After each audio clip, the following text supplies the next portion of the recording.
Welcome to Yankee Postgame.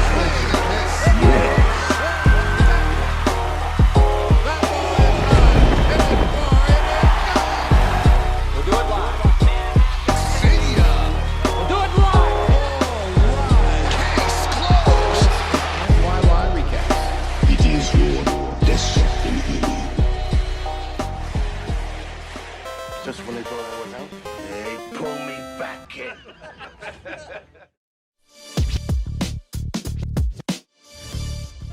How's it going, everybody?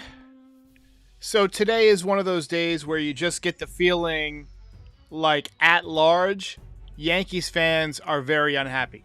Very, very unhappy. I just got off of the Designated Spittus podcast, and just from reading the comments and then going on to Reddit and going on to Twitter, that was a mistake. Yankees fans on the whole are very, very unhappy. And why shouldn't they be? Welcome back, everybody. Sorry that there was no post-game recap today.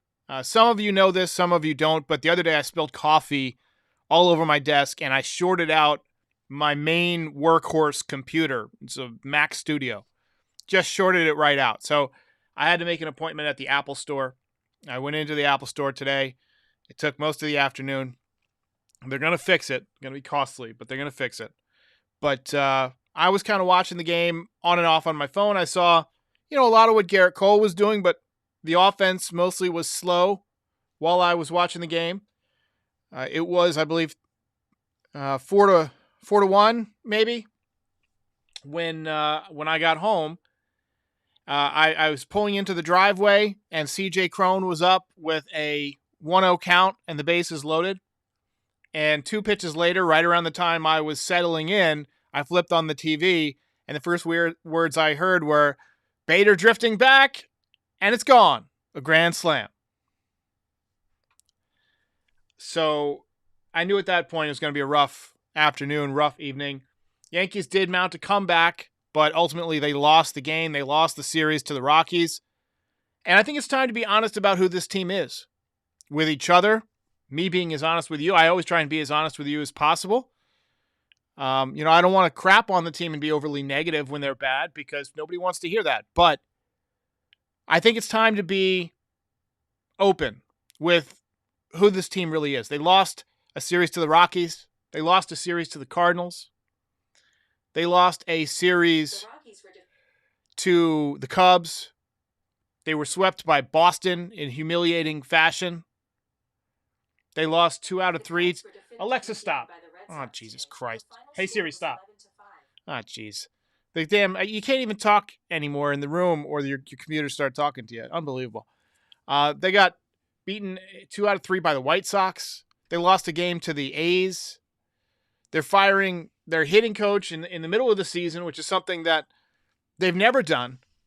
Best player is injured and might never be the same again, at least in his prime. It's time to be honest with ourselves about what this team is and what this franchise has become. River Avenue Blues had a great post. I don't have it in front of me, but they basically said the Yankees got to within 1 game of the World Series in 2017. They were loaded with talent.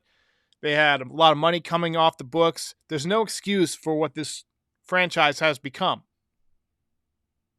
This franchise is, at one time it was about greatness. Now it's about mediocrity and selling ads. You think George Steinbrenner could have sold 20 or 30 ads for the outfield wall? I think he could have.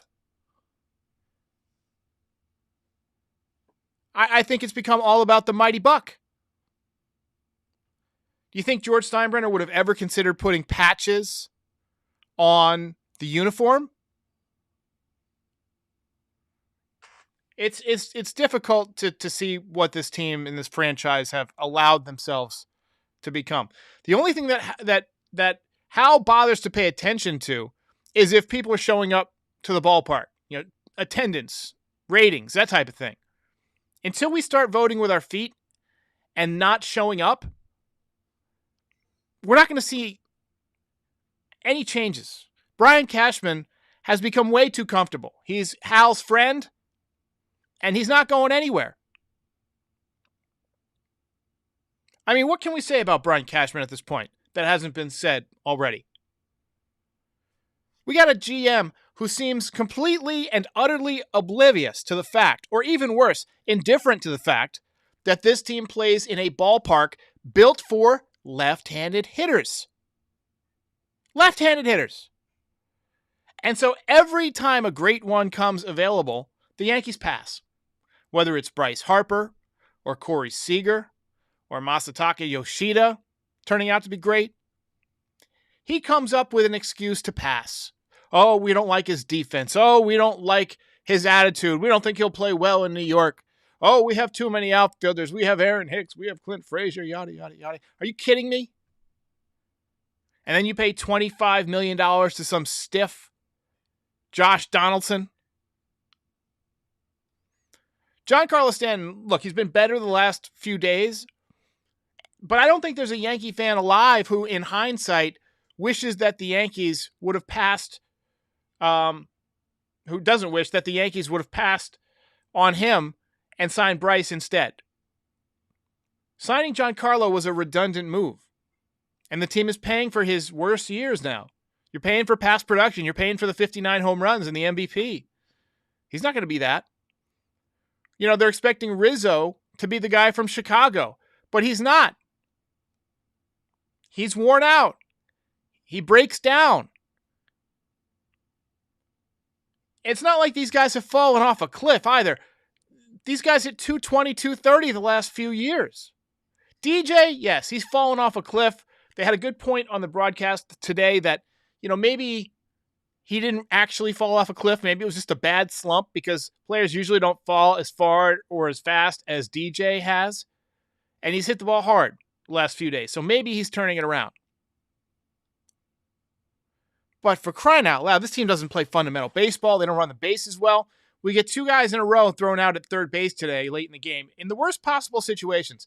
Thrown out to end one inning, thrown out to make the first out of the next. The two ways you don't want to make an out at third base. First or last out. The Yankees did it 2 outs in a row. I remember earlier this year, people were saying that this team was giving them 2021 vibes. And I pushed back on that. I said, no way. I didn't want to believe it.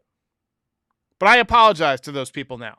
Without Aaron Judge, this team is mediocre at best. At best. And downright awful at worst. A lot of the wins we have because Aaron Judge carried us earlier this year. Without him, this team isn't winning anything. And continuing this honesty, I think we need to be honest with ourselves about how we should approach this trade deadline. Are we really in a position where getting Juan Soto will fix this team, or getting Shohei Ohtani will fix this team for 2 months? Are we really in a spot where we can give up on all the talent that we've held on to for years and years and years and suffered through this mediocrity because we wouldn't move them to get a couple of months of Ohtani? Please. This is a deadline where you sell. Peraza needs to be in there every day to get some at-bats. Dominguez needs to get promoted to AAA soon so he can be ready next year. Get Pereira up here. Find out if he can hit. Find out if he can hit big league pitching. Get Ben Rortvedt, who's a left-handed hitter and a good defender, up here and see what he can do as an everyday catcher in the major leagues. Find out what you have. You never know. Maybe you get better. Take a few of your decent trade assets, Gleyber Torres, Harrison Bader, Luis Severino, and use them to restock the farm with a mix of contact hitters and guys who aren't obsessed with launch angle. I think, unfortunately, any moves that you do make need to be aimed at getting better for 2024. It's not too late to save 2024. This season, though, I believe, is over. We are in last place. The Yankees, just from the looks at them, are not climbing out of the cellar. They just played with Rodon and Cole on the mound. They just had back-to-back games against pitchers with 6+ ERAs, and they lost them both. Both of them. I'm going to play a voicemail. This is Ari from Texas. Yankees need to trust the youth movement. They got a bunch of young guys in AAA. They're ready. Peraza's ready. The veterans haven't shown they've been able to do it. The youth movement's worked for other teams. See if it can work out for us. 100% agree. 100% agree. Give it a shot. Got Simon here. Hi, Derek. It's your boy Simon calling from New Haven, Connecticut. So let me get this straight. We got a new hitting coach. We only scored 2 stinking runs, and we're doing the same garbage over and over again. And they think it's all right? Do they not see something wrong with this picture? We have got to get rid of Boone, man. We have got to get rid of him. Hal Steinbrenner needs to have some man balls and fire him, like your friend Pete said. I mean, this is ridiculous. He finds a way for this team to lose. Hal Steinbrenner needs to be a man and fire him. Be like Donald Trump. And I hope we do get Soto or Ohtani. Anybody be better than... And who... We got to get rid of Donaldson, too, man. We got rid of Gio Urshela for this schmuck. We got gypped. Well, you have a good day, Derek. Appreciate the call.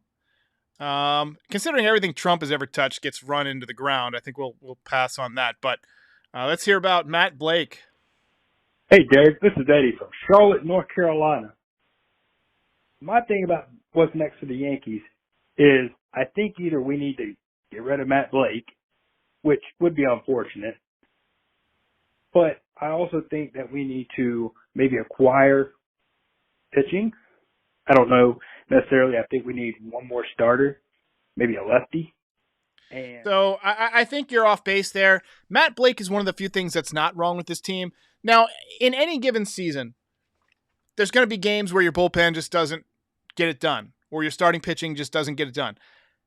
At large, the Yankees' pitching has been okay. Severino's obviously going through a tough spell. They think he might be tipping his pitches. But for you to call for Matt Blake to go is a poor understanding of what the Yankees' pitching has done this year. Bullpen's been mostly fantastic. I do agree with Simon that Boone is not the right man to lead this team. You know, I feel like allowing Boone to bring in Sean Casey might have been like a last-ditch effort for the Yankees to try and save his Yankees career as manager. It's like, hey, we got rid of a bunch of your guys. We'll bring in one of your guys, let you have one of your coaches, get it done, win. But, I mean, it's going to take time. Even if Casey does have an impact, it's going to take time. It might take weeks before we start seeing results. Now, Gleyber Torres has come out swinging the bat very well, but I don't think that's a direct attribution to Casey. I mean, he was hitting the ball a little bit better going into the break, and, you know, he goes through those stretches where he swings the bat very well. We know that. The guys that I'm looking for him to help are the younger guys. Volpe, Oswald Peraza, Oswaldo Cabrera. Teach them how to be big league hitters. That's what we want. That's what we want. Lori C says, Hal, do you understand now why fans are mad? Don't choke on that caviar. He doesn't seem like a caviar guy.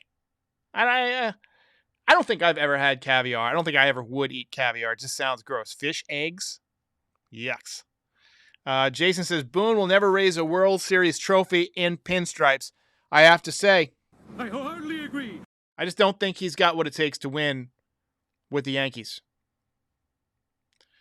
The other voices says, the problem is player development. It's non-existent. And why do they keep drafting shortstops? They take a lot of shortstops. Beyond Volpe, they got Sweeney.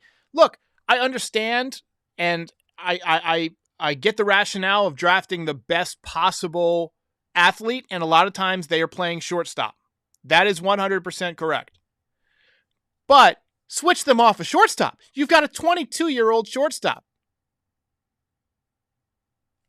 Roderick Arias was the top international prospect. He's still playing shortstop.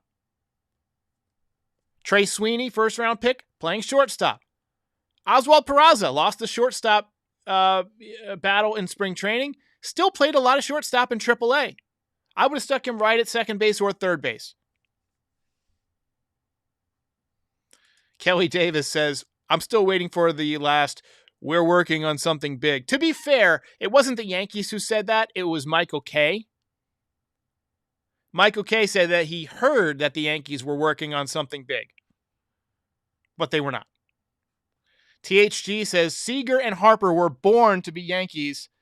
Thanks, Hal. Bing. Those swings were built for Yankee Stadium. So I feel like we're just going to continue to get more and more of the same. The roster construction, as Michael V says, a disaster. Too many righties. It's been that way for better part of a decade. Jared says Oswald Peraza was good. He had a line drive single today. He hit the ball hard, but he also made a dumb base running mistake. I think you got to let him play. I think you got to let him play and get big league experience over the next several months. And, you know, just see what you got. Find out. Find out. Zach G says, bring up Wells. He's 24. Why is he in Double-A?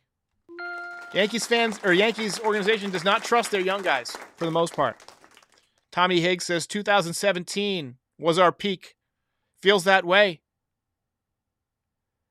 John says DJ is a major disappointment, and I feel like no one talks about his terrible tenure after the extension. You're not wrong. He's swung the bat a little bit better, the last few days in Colorado.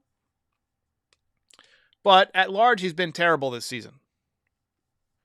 And since signing that deal, which in retrospect was a mistake, he's been awful.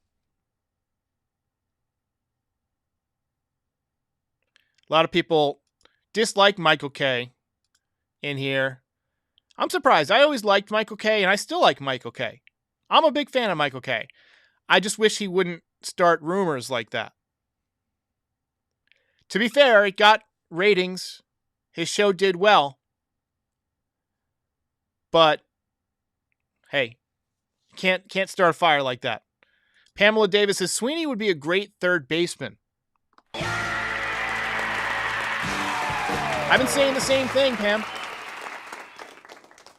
To me, watching him swing, he gives me the Robin Ventura vibes. You guys might remember Robin Ventura played third base for the White Sox, played third base for the Mets, had that home run that turned into a single in a walk-off because his teammates wouldn't let him round the bases. That would have pissed me off. And then he was a Yankee for a brief amount of time, and he did great. Had a nice swing built for Yankee Stadium. I think Wells, look at that swing. I mean, that guy's going to be great if he ever gets to the major leagues. But for catchers, it's a little bit more difficult because you can't just swap out catchers in the middle of the season a lot of times without throwing off your pitching staff. And I think that's what the Yankees are trying to avoid. But Wells is just such a good hitter. It's a shame to see him stuck in the minor leagues. William M. says, who would ever think the Yankees would have the worst coach and GM?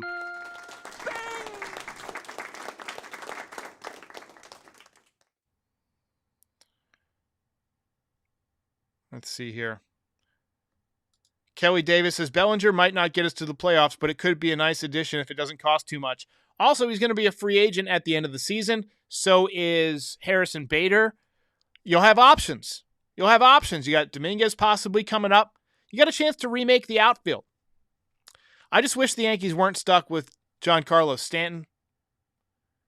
I wish the Yankees weren't stuck with DJ LeMahieu. Honestly, I don't know why they didn't put Josh Donaldson immediately on the 60-day IL to clear up a roster space. Look, he's got a calf injury. He's going to be out 4 to 6 weeks anyway.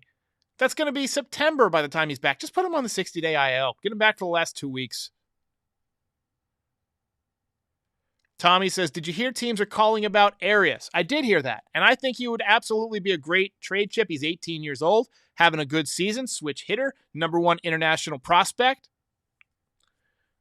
Hey, if teams are into him and they've got something you want, use it. If you're not going to play your prospects, trade him. No point in letting him stay in the minor leagues till he's 25. Jared Williams, Ryan Ruocco fan, more so than Kay. I love Ryan Ruocco. I think Ryan Ruocco is one of the best announcers, low-key, in baseball. Zach G wants to put Austin Wells at first base or left field. That's actually a solid plan, first base. I think that Anthony Rizzo is looking like he is washed up. I mean, he has just completely fallen off since that injury. It makes you wonder if he's got some kind of underlying, strain or tear that he just doesn't even know about that's restricting his swing maybe. The power is completely gone. The bat speed is not the same.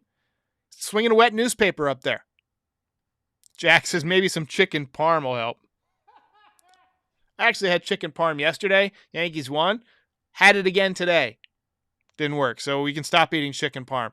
If they had won again, I mean, by the end of the season, I would have looked like, 1977 Elvis. That's how much chicken parm I would have been eating. Ronnie says, thank you, Derek, for turning the heat up on Cashman.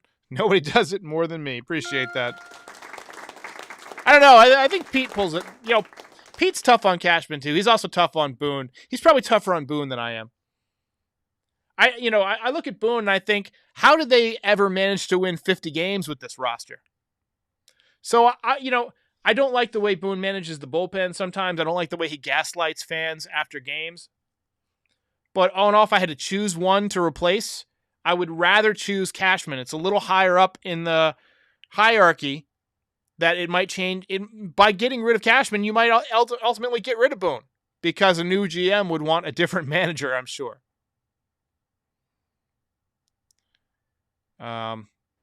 Tabor says Ryan Ruocco's awesome. Also a Nets fan, Ruocco and Ian Eagle and Sarah Kustok. I haven't watched much Nets. I want to get more into basketball. It's one of those things where I was a Jordan fan. And so after Jordan, I pretty much just watched the best teams. Like I watched the Heat when they had, LeBron and Bosh and Wade. And I watched, the Lakers dynasty. But, it's just not the same anymore. I can't get next to a team. I just stick with baseball. My football teams have always done horrible. I was a Dolphins fan for a long time, but they became so mediocre. So, if anybody wants to recruit me, the only other sport that I'm starting to get into a little bit more is hockey, because we got the Carolina Hurricanes near me, and I've been to a couple games, super fun. Only thing I can't get next to in hockey is how random the scoring is. I can never tell when scoring is about to happen. So, anyway, but all right, guys, I wanted to have a little bit of a group therapy session tonight. So let's get your final thoughts. Game over, man. Game over. We're gonna get out of here. D Knight says the man that creates the problem never fixes the problem. And TP says any interest in slam ball? I have no idea what slam ball is. You gotta go. I have never heard of slam ball. Most impressive.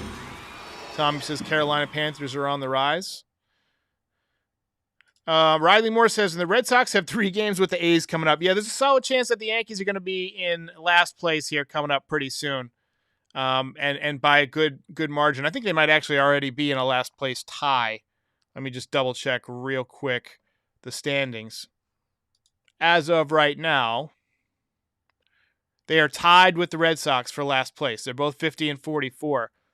If the Red Sox, sweep the A's like you would expect them to, and the Yankees continue to play like crap, I mean, you might be 2 or 3 games out, behind the last place team before you know it. So the point is that this season looks like it is on the brink, and in my opinion, the Yankees should sell, and then after season, they should fire Brian Cashman, they should fire Aaron Boone, and they should basically scrub the entire scouting department, the analytics department, get a new copy machine, switch from Coke to Pepsi. Like I said, axe WB Mason, bring in, Office Depot, whatever you got to do. Repaint the clubhouse. Change the toilets. Just get the feng shui different. Get the energy different. 666 people on the stream. Devilish. All right, guys. I'm going to call it a night. Sorry we didn't have a post game today, but I hope this satiated your appetite for group therapy. I'll see you after the Angels game tomorrow night. Ball game over.